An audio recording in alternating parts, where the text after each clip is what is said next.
Bonjour à tous, merci d'être venus. C'est presque la fin de ce Devox et vous êtes encore super nombreux dans la salle. Vraiment, je vous félicite. Je ne sais pas si vous êtes fatigués comme on peut l'être, ou nous aussi. Pour entendre cette présentation sur 50 nouvelles choses que l'on peut faire avec Java 8. Et le challenge de ce talk, c'est de parler de ce qu'on peut faire avec Java 8 une fois qu'on a retiré toutes les nouveautés de Java 8. On retire les lambdas, on retire les streams, on retire les collectors, on retire JavaFX, on retire Nashorn. Qu'est-ce qui reste? Eh bien, il reste de quoi faire un talk d'1 heure que je vais essayer de compacter en 50 minutes. Évidemment, les lambdas, ça cache un petit peu tout. Ça cache un petit peu tous ces petits diamants, toutes ces petites gemmes qui se trouvent répartis un petit peu dans le JDK et qui peuvent nous faciliter la vie à nos développeurs, nous faciliter le travail, en fait, tout simplement, juste en nous permettant de faire des choses plus simples, plus rapidement, plus efficacement, avec plus de productivité. Je m'appelle José Pomar, je suis maître de conférence à l'Université Paris 13. Je travaille aussi en indépendant pour différentes sociétés, en formation, en audit ou en expertise. J'interviens quelquefois sur des projets open source. J'ai un blog qui s'appelle Java le soir.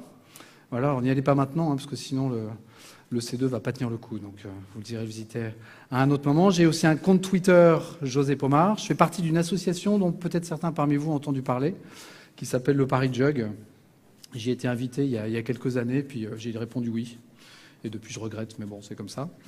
Et puis le Paris Jug, ça organise une conférence dont peut-être vous avez entendu parler aussi, qui s'appelle Devox France, voilà, qui a lieu chaque année depuis, voilà, je pense que vous connaissez la musique. Si vous avez des questions, peut-être vous pouvez utiliser Twitter, parce que c'est peut-être pas sûr qu'il y ait de temps pour les questions à la fin. Donc si vous utilisez ce hashtag, moi je le regarderai, puis on aura le temps d'y répondre. On aura encore le temps un petit peu avant la fin de la journée d'y répondre. Voilà, 50 New 8, ça me paraît pas mal comme hashtag. J'ai trié les choses en catégories. La première chose dont je vais parler, c'est cette nouvelle API date. On traîne Java Util Date quasiment depuis le début de Java, et on s'en plaint depuis quasiment le début de Java. On a une nouvelle API date qui vient de JodaTime, avec une notion vraiment claire de ligne de temps, avec un instant sur la ligne de temps. Cet instant, je peux le créer, instant.now. Ça, c'est notre premier petit truc un petit peu cool. Et puis, si je veux calculer une duration, c'est un beau mot de la langue française, ça, duration. Une duration entre deux instants, je peux faire comme ça. J'ai une méthode between qui me permet de le faire. Et puis, je peux récupérer, sous forme d'un long, le nombre de millisecondes, par exemple, de cette duration. Super. Et puis je peux faire de l'arithmétique également sur cette duration. Je peux ajouter par exemple 2 secondes, voilà, à ma duration. Et puis pareil, je vais pouvoir récupérer le nombre de millisecondes, ça va se convertir tout seul. Ça, c'est vraiment sympa. À côté de cette notion d'instant, j'ai également une local date, parce qu'un instant, c'est vraiment un instant précis, à la nanoseconde près de la ligne de temps. Mais souvent, j'ai besoin d'une date, voilà, le 23 avril 1564, date de naissance de Shakespeare, ceux qui ont vu mon talk sur les lambdas, ils voient à quoi je fais allusion. Ça, c'est pas vraiment un instant, parce que c'est toute la journée, donc c'est pas localisé. Donc j'ai aussi cette notion de local date. Et pareil, cette notion de local date, elle est associée, non pas à une notion de duration, mais une notion de période, qui est l'espace entre deux dates, que je peux récupérer en nombre d'années. Donc Shakespeare est né il y a 449 années. Je peux aussi le récupérer en nombre de jours. Until now, cette fois-ci, je passe l'unité du truc en nombre de jours. C'est vraiment sympa, et puis ça me permet de savoir que Shakespeare est né il y a 164 354 jours. J'ai fait le calcul tout à l'heure, donc c'est vraiment le vrai nombre de jours. Ça, c'est vraiment super joli. Et puis j'ai également la notion de temporal adjuster. Un temporal adjuster, ça me permet de faire de l'arithmétique sur ces dates, mais de façon assez naturelle. L'arithmétique comme j'ai envie de la faire. Voilà, j'ai une date, et puis je veux savoir quelle est la date de dimanche prochain, par exemple. Donc c'est avec un temporal adjuster que je peux le faire. Super joli. J'ai un certain nombre de méthodes statiques sur ce truc-là. Je peux connaître le premier jour du mois prochain, ou le premier jour, ou le dernier jour du mois prochain, ou la date du prochain lundi, par exemple, ou du prochain jeudi, ce genre de choses. Voilà. Donc je peux manipuler ces dates de façon très naturelle, sans avoir besoin de me prendre la tête avec des modulos et des choses horribles, comme je le faisais avant. Ça, c'est vraiment joli. Et puis de la même façon que j'ai des dates, qui sont des journées, j'ai aussi des temps. Quand je donne rendez-vous à quelqu'un à 10h20, voilà, c'est à 10h20, il n'y a pas d'ambiguïté, c'est tout à l'heure, 10h20. Donc ça, je peux l'encoder avec un local time, 10h20.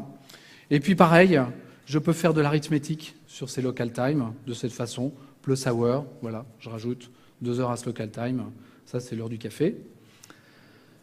J'ai également toute une partie de l'API qui permettent de gérer les dates localisées, les fuseaux horaires.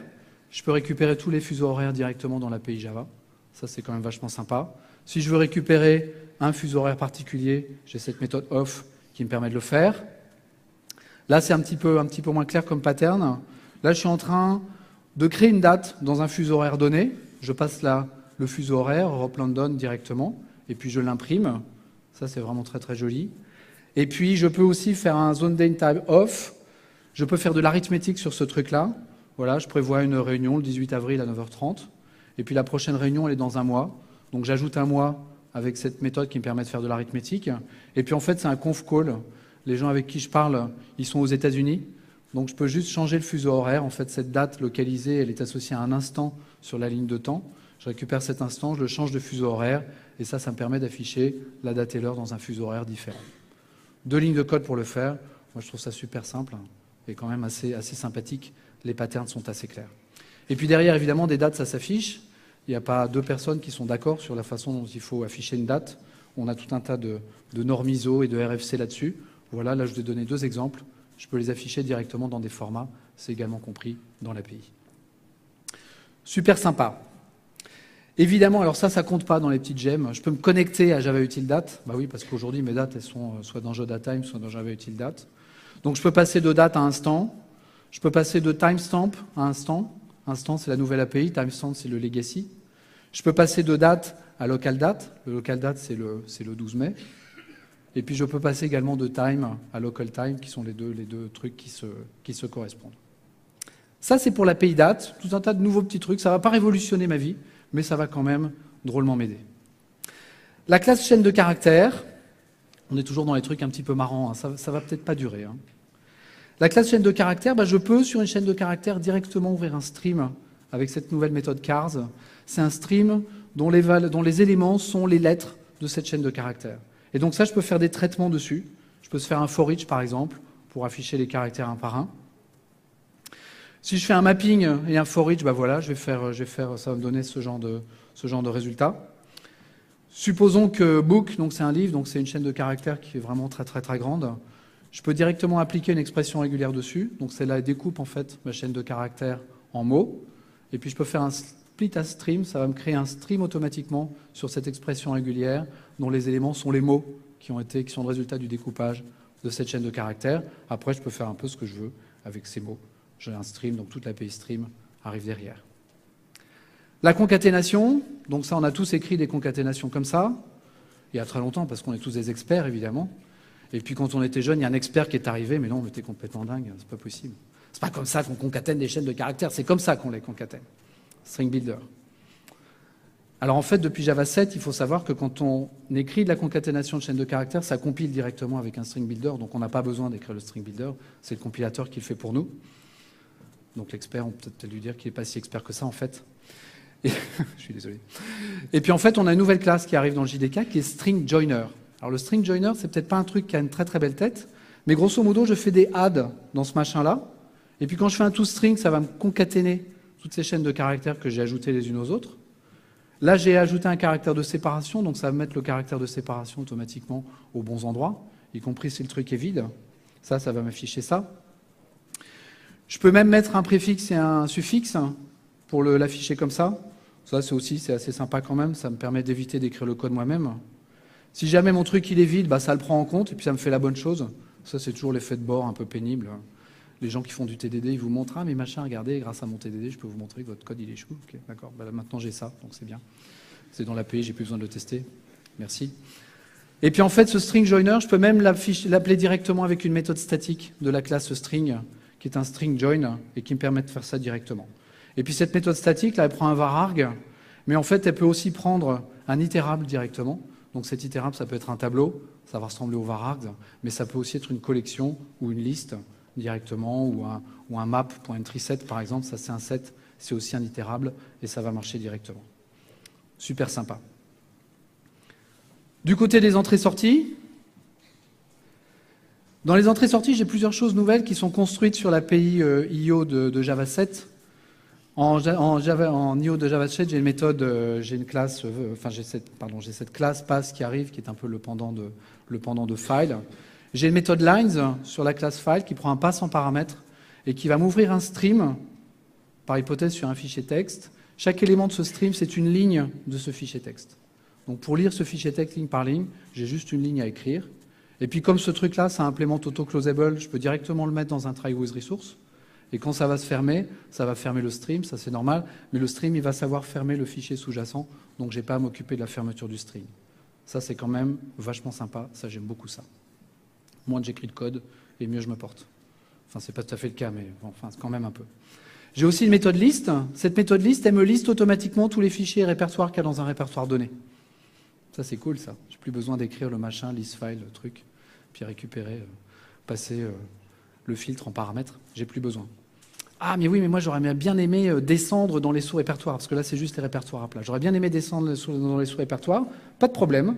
On a ça en catalogue. C'est la méthode walk qui va me permettre d'explorer récursivement les sous-répertoires. Ah oui, mais moi, je ne veux pas tout explorer, je veux juste explorer jusqu'à profondeur 2. Pas de problème, on a ça en catalogue, je passe 2 en paramètres et ça va s'arrêter à la profondeur 2. Elle n'est pas belle, la vie? Non?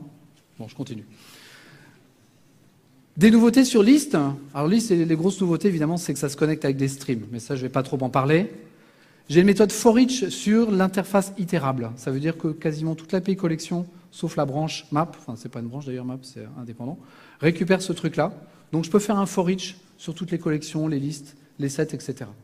Ça ne marche pas avec les tableaux. Alors si vous voulez savoir pourquoi, je ne sais pas si Rémi est dans la salle. Rémi, il a une super réponse. Vous pourrez aller lui poser la question et il vous donnera la bonne réponse. Sur collection, j'ai une méthode remove if. Je peux faire du remove en place sur une collection en passant une expression lambda. Je vais faire un remove if, ça va itérer pour moi sur cette collection et puis ça va retirer les objets de la collection que je veux retirer. Ça, c'est vraiment super sympa également. J'ai une méthode replace all qui va me prendre un objet d'une liste et puis le remplacer par la transformation de cet objet avec l'expression lambda que j'ai donnée. L'expression lambda que je donne là, c'est donc string 2.2. To uppercase. C'est une méthode référence. On va s'y faire. Et puis je peux trier également une liste en place. On se dit, mais pourquoi est-ce que je ne peux pas le faire depuis 15 ans? Bah, je sais pas, mais je ne pouvais pas le faire. Donc maintenant, je peux le faire. Voilà. Alors ça se fait en place, donc ça veut dire que si je passe des listes immutables, et EureList c'est une liste immutable, ça ne va pas marcher. C'est pour ça que j'ai mis l'exemple comme ça sur les slides. List.sort, comparateur natural order, ça c'est un nouveau comparateur. Natural order, c'est le comparateur qui compare les objets qui sont comparables donc par leur ordre naturel. Je passe un comparateur en paramètre. On va revoir un petit peu comment ce comparateur il fonctionne. Les parallèles arrays, là je suis désolé, mais on va rentrer dans des choses un petit peu moins sympathiques. Le calcul parallèle, la programmation concurrente, des choses un peu plus graves. Des voxor-key déterminés, donc les enfants sont sortis, c'est probablement aussi bien. J'ai un arrays.parallèle setAll qui va me permettre d'initialiser un tableau avec un certain nombre de valeurs en parallèle, si je le veux. Ça marche sur du fork join. Et ce truc-là, ici, va me créer le tableau que je veux créer en fonction de la longueur du tableau que j'ai créé au-dessus. J'ai une méthode parallèle préfixe qui me fait en fait un fold right. Le fold right, ça veut dire que je vais réduire mes trucs en partant de la gauche. Tac, tac, tac. Là, ça fait juste la somme de deux trucs. Donc le 1, 1, 1, ça transforme en 1 plus 1, plus 1, ça fait 3, plus 1, ça fait 4. Ça marche en place et ça marche en parallèle également. Donc quelque chose de très, très efficace en termes d'implémentation. J'ai un arrays.sort qui va me trier le contenu de mon tableau en place également. Parallèle sort, ça me le fait en parallèle. Le tri parallèle, c'est compliqué. Il y a un quick sort, enfin, il y a des quick sort, il y a un merge sort, etc. Tout ça, c'est optimisé, ça marche super bien. Je vous avais promis un petit zoom sur l'API comparator. L'API comparator, ça, c'est un comparateur qui me permet de comparer des objets qui sont déjà comparables. Comparateur natural order. Ce que je vais vous montrer, c'est l'implémentation de ce truc-là, qui est assez joli. Donc c'est une méthode statique, natural order, qui me retourne un truc dont la signature est vraiment illisible. Donc ça, c'est cool. J'aime bien ça. J'ai l'impression d'être un peu un expert quand je montre ce genre de choses. Et puis j'ai ce truc-là, ça m'appelle un objet comparators.naturalcomparators.instance. Et cette classe natural order comparator, en fait, c'est pas une classe, c'est une énumération. Qu'est-ce que c'est que ce truc?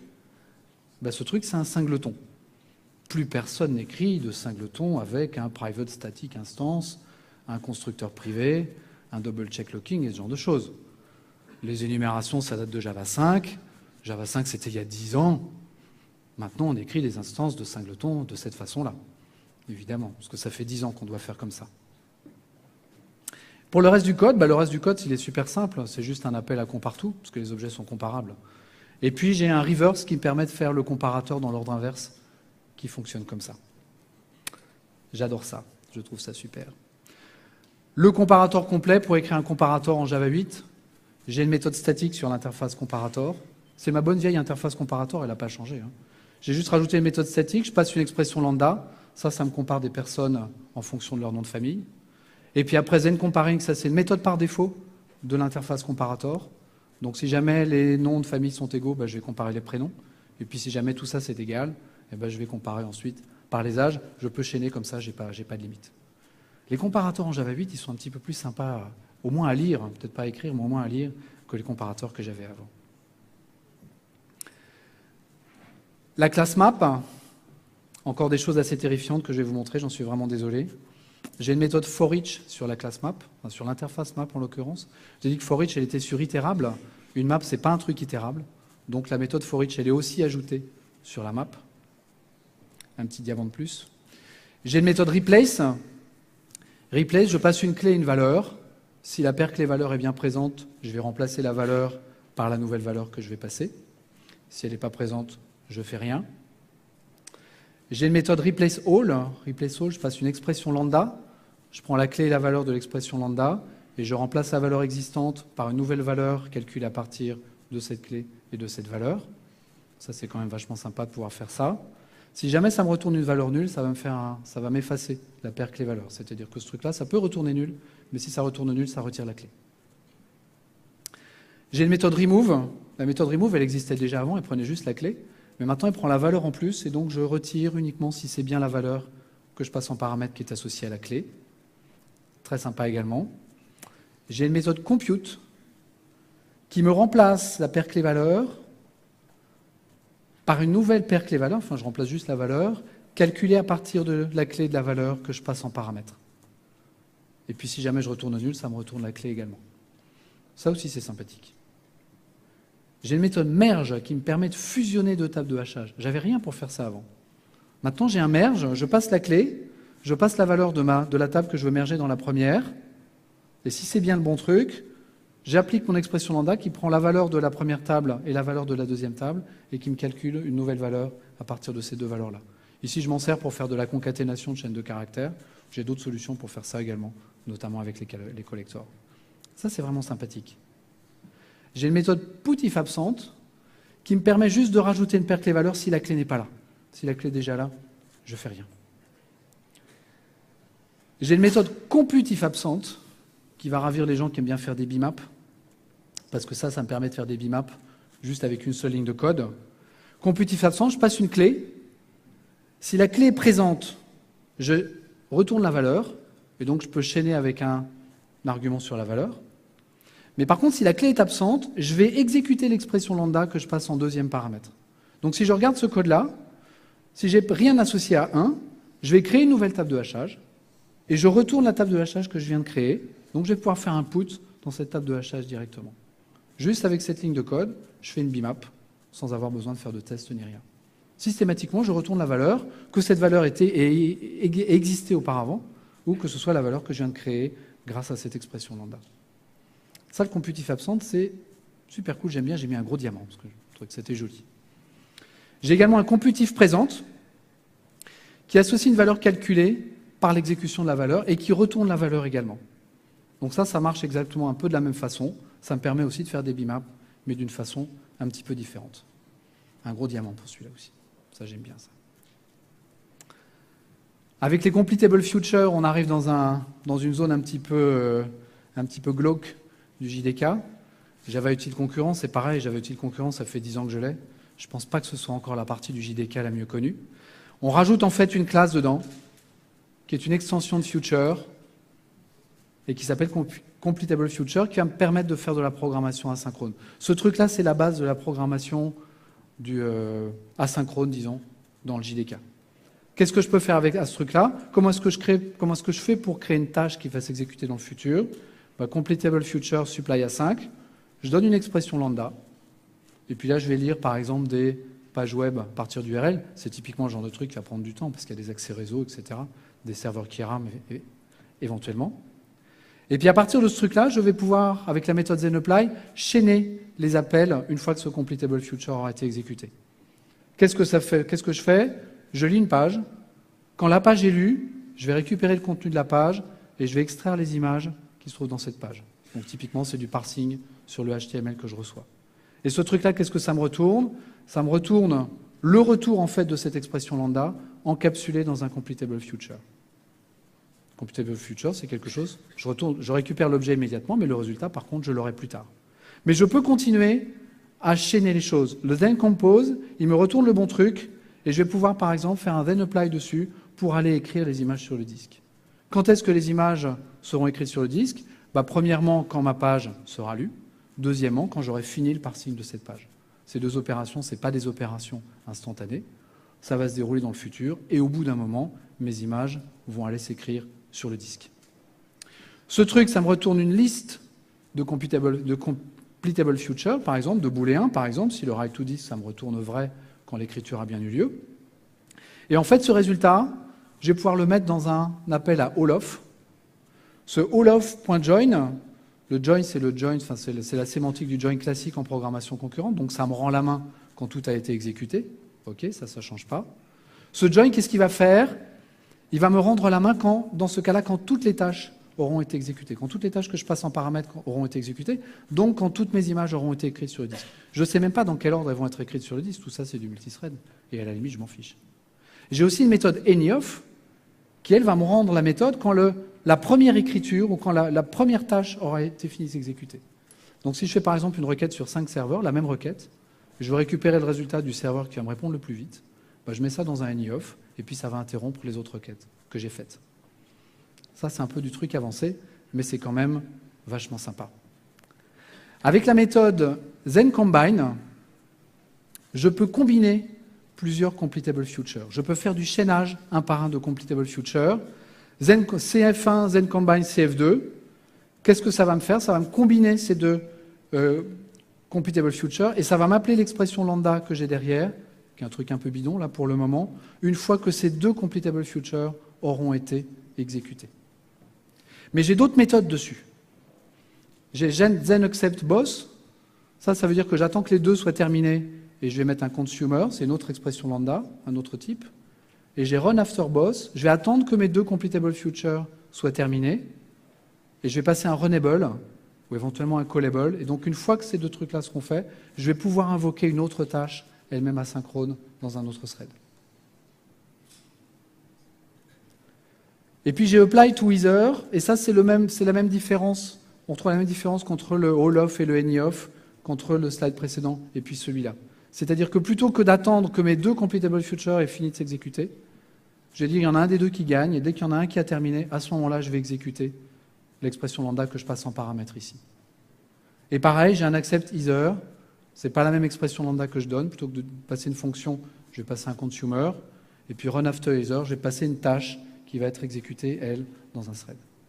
Donc avec tous ces trucs-là, je vais pouvoir faire de la programmation réactive, on appelle ça comme ça, du reactive programming, avec des tâches complètement asynchrones, créer des pipelines de tâches qui vont dépendre les uns des autres, des espèces de graphes assez complexes, qui pourront s'attendre avec des tâches qui pourront s'attendre les uns les autres, etc., qui vont se lancer en asynchrone, dans un pool de threads. Je ne sais même pas dans quel thread ça va se lancer, c'est pas moi qui m'en occupe, c'est la JVM qui prend ça en charge. Ça, c'est vraiment super. On va descendre encore un petit peu plus profondément dans les arcanes sombres du JDK pour parler de concurrence. En général, la concurrence, c'est un sujet que tout le monde aime bien. C'est vrai que c'est assez simple à comprendre, finalement. J'ai une classe atomic long avec une méthode increment and get. Mais non, je l'ai depuis 10 ans, ce truc-là. Il ne compte pas ce diamant-là.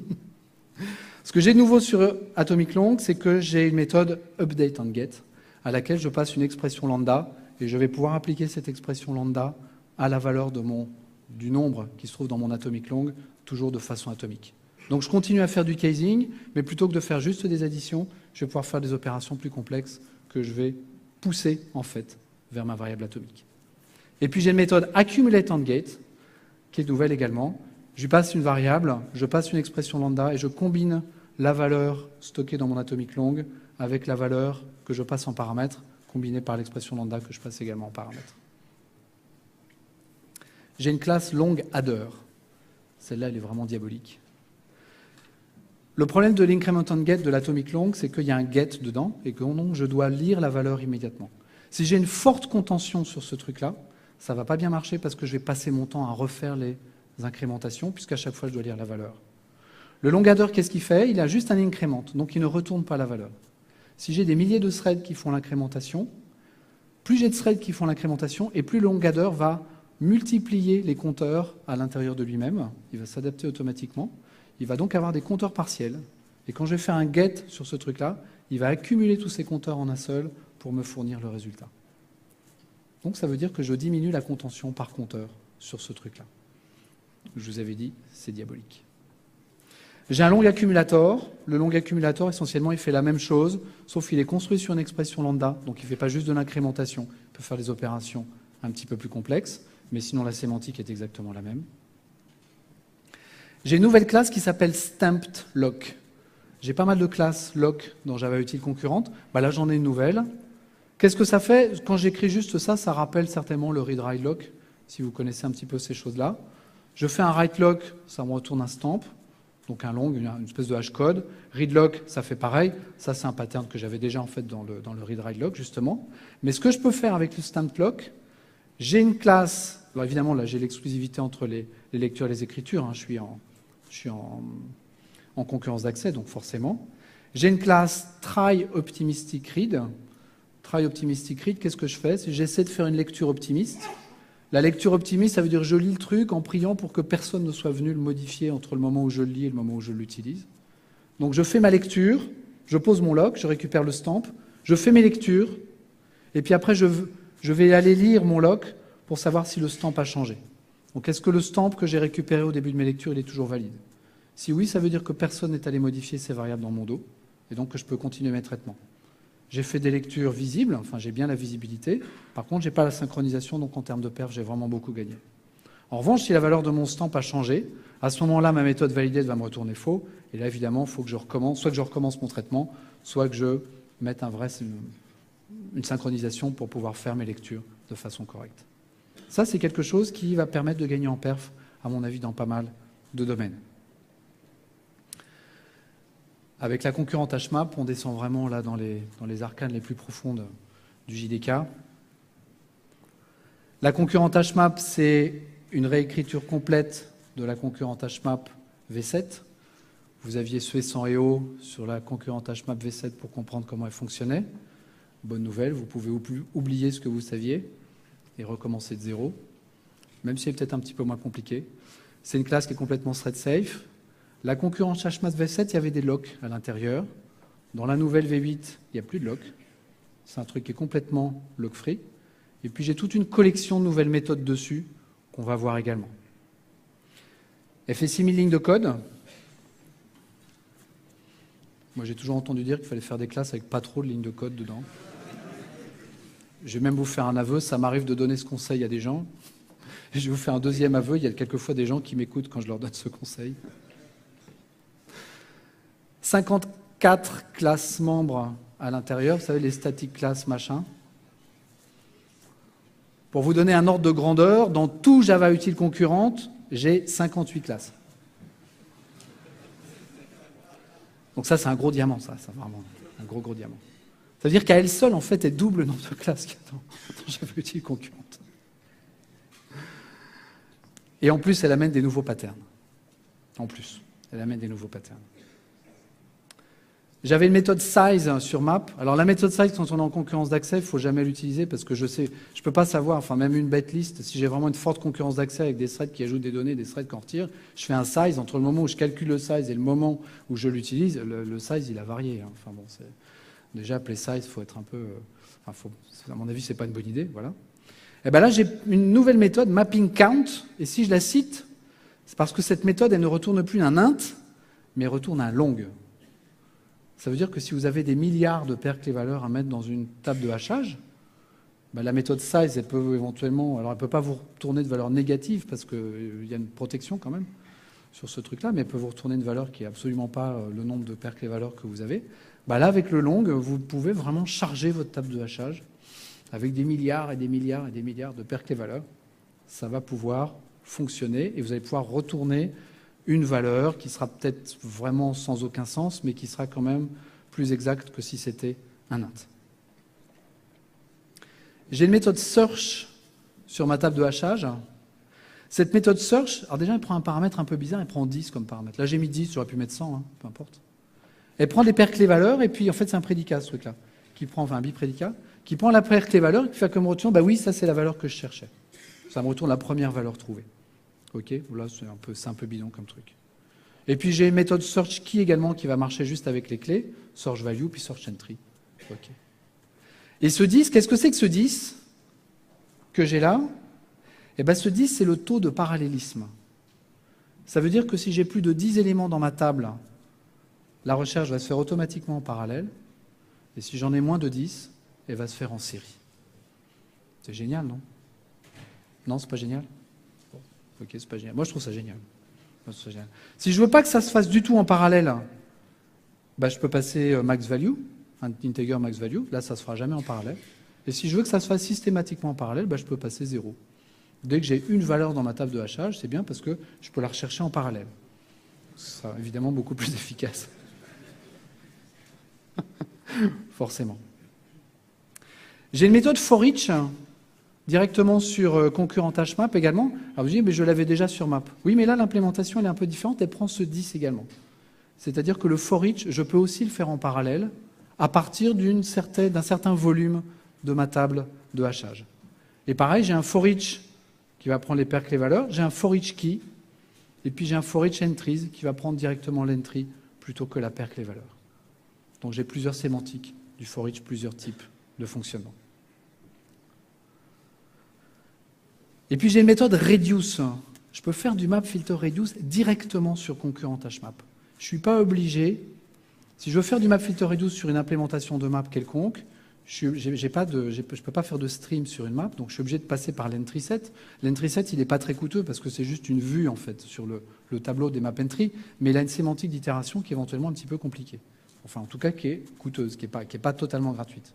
Là, je peux faire le reduce directement dessus, donc je n'ai pas de stream intermédiaire à construire, et donc je peux chercher des max sur les paires clés-valeurs directement en parallèle sur la concurrente hmap. Là, je crois que c'est l'exemple que j'ai fait là. Et pareil, le reduce, il marche soit comme je l'ai mis ici, soit uniquement sur les clés, soit directement sur les entries, et il marche avec un taux de parallélisation qui est le 10 que j'ai passé en paramètre. Donc si j'ai beaucoup de valeurs, bah, je peux passer en parallèle. Si je n'ai pas beaucoup de valeurs, je peux rester en série. Ça me permet d'éviter d'avoir à construire des streams sur des maps pour faire, par exemple, chercher un max sur les paires clés-valeurs, typiquement.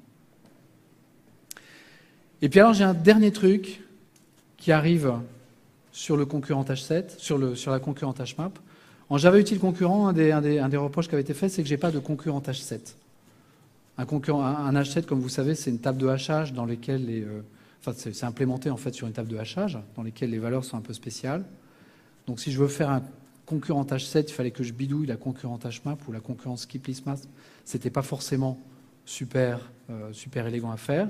Et ben maintenant sur cette concurrente hmap, j'ai une méthode statique newKeySet qui va me retourner un set, une instance de set. Et en fait, ce set, il est construit sur cette structure de concurrente hmap. Donc je vais aussi pouvoir faire des recherches parallèles, des réductions parallèles, des choses comme ça. En fait, cette concurrente hmap, c'est une table de hachage dont les valeurs sont systématiquement boolean.true, donc des valeurs bidons, et dont les clés sont les objets qui vont me servir, que je vais stocker dans ce set. On est descendu un petit peu profondément dans les arcanes du JDK8. Je sais.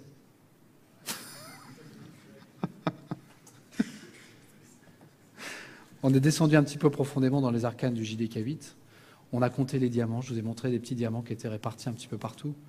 Je pense que vous connaissez l'expression, la fameuse expression « Diamonds are developer best friends ». Je vous remercie pour votre attention.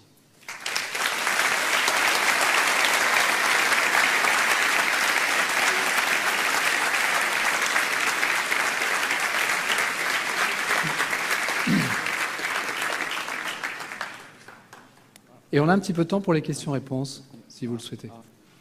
Il y a une question pour la jeune personne ici, avec des cheveux noirs. La jeune fille, là. Ah, la jeune fille, tenez. Non, je pensais que c'était terminé, donc j'allais partir, en fait. Non, j'ai, en fait... T'as pas de question? Bah, passe le micro à quelqu'un qui a une question. Alors. C'est un peu la fin. Antonio. Bonjour. Bonjour. J'ai une question sur tout ce qui est map. On a vu pas mal de check then act, de fonctions qui font un check et qui après font quelque chose. Oui. Qu'en est-il de la concurrence pour ça? Est-ce que ce serait safe ou pas? Excuse-moi. Sur les fonctions sur map, ça dépend. Alors, ça dépend de l'implémentation que je choisis. Si j'utilise pas concurrent HMap ou concurrent skip list map, j'ai pas de structure concurrence en dessous, donc en concurrence d'accès, ça marchera pas. Forcément. Maintenant, si je le fais à l'intérieur d'un stream ou ce genre de choses, là, le stream, il sait être concurrent s'il en a besoin, et donc ça marchera. Si j'appelle parallèle, il va utiliser des structures concurrentes pour le faire, tout seul pour moi. Oui, bonjour. Moi, j'ai une question concernant en fait les choses qu'on ne doit plus forcément faire. Typiquement, le size, on l'a vu tout à l'heure, oui. Qui n'était pas conseillé. Est-ce qu'il y a des choses pour guider par rapport aux nouveautés, par rapport aux choses qu'on ne doit plus faire, typiquement du deprecated ou des choses comme ça? Alors, le size, il n'a jamais été deprecated. Mais si je lis la doc de concurrence skip list map, par exemple, ou si je regarde son implémentation dans concurrent HMap, je sais qu'il ne faut pas que je l'appelle. L'implémentation de concurrent HMap V7 pour le size, il est clair qu'il ne faut pas que j'appelle ce truc-là. Il y a une espèce de synchronisation horrible qui se fait. Et de toute façon, le résultat que je vais récupérer, c'est une estimation de la taille de la table de hachage. Parce que c'est la concurrence d'accès, tout simplement. Est-ce qu'il y a des deprecated? À ma connaissance, non. À ma connaissance, il n'y a pas de méthode qui soit dépréciée. En tout cas, pas au niveau des implémentations et au niveau des interfaces non plus. De ce point de vue-là, non. Il n'y a pas d'implémentation. Merci. Ici. Moi, je voulais juste revenir sur la concurrence à Smash. Donc, vous avez dit que c'était une réécriture complète de la classe. Ça veut dire qu'il n'y a plus de notion de segment Non, il n'y a plus de notion de segment. Ok, d'accord. Alors, quand je regarde l'implémentation, c'est quand même assez fort ce qui a été fait, parce que il faut quand même que les choses, si jamais je sérialise une concurrente HMap V7, que je l'enregistre dans un fichier, ou dans une base de données, ou dans un support persistant, et que je la désérialise dans une concurrente HMap V8, je suis vicieux, hein, même très vicieux. Hein. Ben, il faut que ça marche quand même. Et effectivement, ça marche. C'est-à-dire que je regarde la structure de la concurrente HMap V8, j'ai toujours un segment dedans, mais pour des raisons de compatibilité au niveau de la sérialisation. Et la désérialisation d'une concurrente HMap V7 sérialisée en V7 va pouvoir se faire dans une concurrente HMap V8. Quand on voit la différence de structure, bah, ça utilise des mécanismes de sérialisation avec les... alors je ne sais pas sur lequel c'est construit, ça doit être write object, read object ou write replace, read je ne sais pas quoi là. Enfin avec l'objet proxy, mais en tout cas ça a été prévu et ça fonctionne. Donc ça veut dire que pour que les signatures, pour que le serial version UID soit compatible, il a fallu que les membres exposés de la concurrente HMap V8 correspondent à ceux de la concurrente HMap V7, et c'est le cas. Mais les segments qu'il y a dans la V8, il n'y a rien dedans en fait. Ils sont juste là pour maintenir la compatibilité avec la sérialisation, désérialisation. Voilà. Donc ça a été fait et ça fonctionne. C'est incroyable, hein. Est-ce qu'il y a d'autres questions? Oui.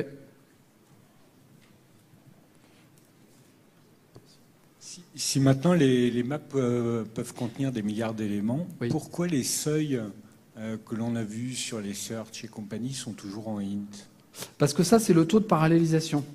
Et que pour l'instant, il n'est pas prévu d'avoir plus de 2 milliards et quelques de cœurs dans les processeurs actuels.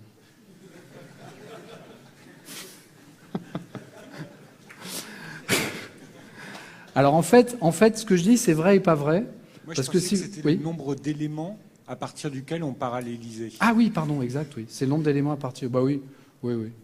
Oui, donc ça veut dire que oui, ce que tu aurais voulu, c'est que le nombre d'éléments, ce soit un long. Oui, mais à partir d'un milliard d'éléments, je peux paralléliser, non? Puisqu'on utilise plus size et on utilise mapping count, oui. La logique aurait voulu qu'on utilise aussi un long pour ça. Je suis d'accord. C'est vrai. C'est vrai. Bon, c'est un int.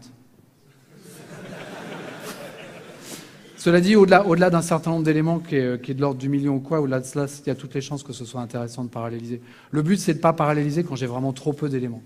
Si j'ai juste 10 éléments, ça va me coûter plus cher de distribuer mes 10 éléments sur 10 cœurs que de tout faire sur un seul cœur. Enfin, c'est assez évident, ce que je dis là. Donc que ce soit un int, je ne pense pas que ce soit une vraie contrainte. En revanche, que la size ce soit un long, ça veut dire qu'il y a des gens qui gèrent des tables de hachage qui ont plusieurs milliards d'éléments. Donc effectivement, eux, ils ont besoin d'avoir une méthode qui leur retourne un nombre d'éléments sous forme d'un long. Ça, il n'y a pas de problème. Ouais. Oui ?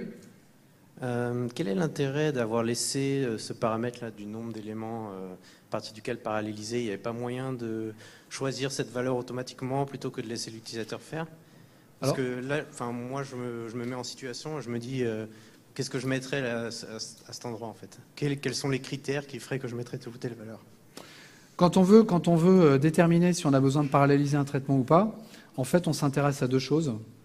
Quelles sont les données que je suis en train de traiter? Est-ce que ces données sont complexes ou simples? Et combien de temps est-ce que ça va me prendre de transférer mes paquets de données, de découper mon gros paquet de données et de transférer chaque sous-paquet dans le cache des cœurs de mon processeur? Et la deuxième question que je me pose, c'est quel est le temps de traitement individuel? Donc l'expression lambda que j'ai passée en paramètres, est-ce qu'elle s'exécute très rapidement ou est-ce qu'elle va être un petit peu coûteuse à exécuter? Et si jamais le temps de traitement individuel est important et que le volume de données va pouvoir être transféré rapidement, à ce moment-là, ça va être extrêmement intéressant de paralléliser. Si mes temps de traitement sont très courts ou que mes données sont complexes à transférer sur les cœurs, et complexes à transférer sur les cœurs, si vous avez vu la présentation de Paul Sandoz, il explique très bien ce que c'est-à-dire si j'ai des données qui se pointent les unes vers les autres, c'est-à-dire que si transférer un objet, c'est j'ai besoin de suivre 50 pointeurs, donc là ça ne va pas bien se passer, à ce moment-là, paralléliser, ça va être coûteux. Ça va être coûteux parce que le temps de transfert de la mémoire, de mes objets de mémoire centrale vers le cache de mes processeurs, c'est quelque chose qui va être coûteux. Et ça, aujourd'hui, je le sais mieux que la JVM.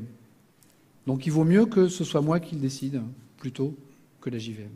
Peut-être dans des versions futures, à quelques années, quelques dizaines d'années, effectivement, les machines virtuelles sauront faire ça. Aujourd'hui, c'est moi qui sais mieux le faire. Et en général, pour le mesurer, c'est par benchmark que ça se fait. Je pense. Pour rebondir sur la question tout à l'heure sur les milliards d'éléments dans une table de hachage, ça veut dire aussi que cette table de hachage ne peut pas fonctionner comme une hashmap sur un tableau.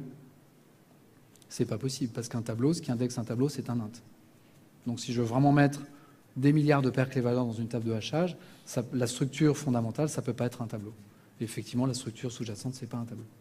À la différence de hashmap et de concurrentes hashmap, puisque V7, puisque dans les segments, j'ai des hashmap classiques synchronisés. Est-ce qu'il y a d'autres questions? Non? Je vous remercie pour votre attention. Bonne fin de Devoxx. Merci à vous. Non, je te fais